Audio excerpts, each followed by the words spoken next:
গাজার অবরোধ ভাঙার সংকল্প নিয়ে এগিয়ে যাচ্ছে গ্লোবাল সুমুদ ফ্লোটিলা।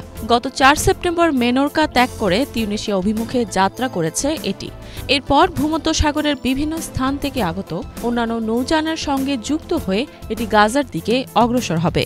গত ৫ সেপ্টেম্বর আয়োজকদের পক্ষ থেকে জানানো হয়, এরপর গ্লোবাল সুমুদ ফ্লোটিলা ইসরায়েলি অবরোধ ভাঙার চেষ্টা করবে।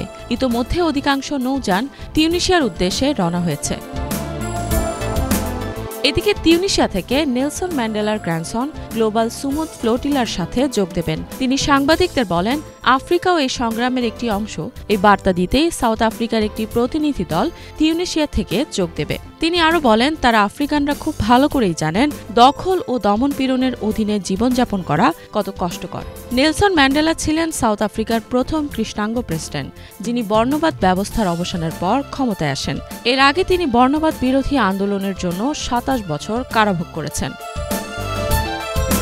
এদিকে গ্লোবাল সুমুদ ফ্লোটিলার সদস্যদের আত্মবিশ্বাস অত্যন্ত উঁচু বলে জানিয়েছেন আয়োজকেরা। তারা তিউনিসিয়ায় পৌঁছানোর পর উত্তর আফ্রিকার অংশের মিশনের সঙ্গে যুক্ত হওয়ার জন্য মুখিয়ে রয়েছেন। এছাড়া অতিরিক্ত আরও অনেক নৌযানও গ্লোবাল সুমুদ ফ্লোটিলার সঙ্গে যোগ দেওয়ার প্রস্তুতিতে রয়েছে। ৫ সেপ্টেম্বর এক বিবৃতিতে জানানো হয়, ঝড়ের কারণে বার্সেলোনা থেকে আসা নৌযানগুলোর মেরামতের প্রয়োজন হয়েছিল। বর্তমানে ৪টির ভেতর ২টি শিগগিরই গ্লোবাল সুমুদ ফ্লোটিলার সাথে যোগ দিতে যাচ্ছে। বিবৃতিতে আরও বলা হয়, তিউনিসিয়া ও সিসিলি থেকে যাত্রার সময়সূচি কিছুটা পরিবর্তন করা হয়েছে। উভয় স্থান থেকেই নৌযানগুলো ৭ সেপ্টেম্বর যাত্রা করবে এবং বার্সেলোনার মূল বহরের সঙ্গে যুক্ত হবে।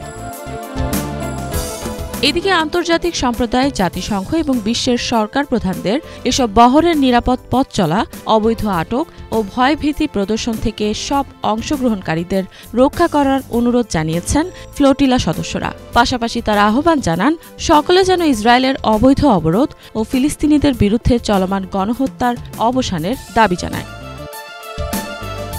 ইফাত জাহান, বাংলাভিশন।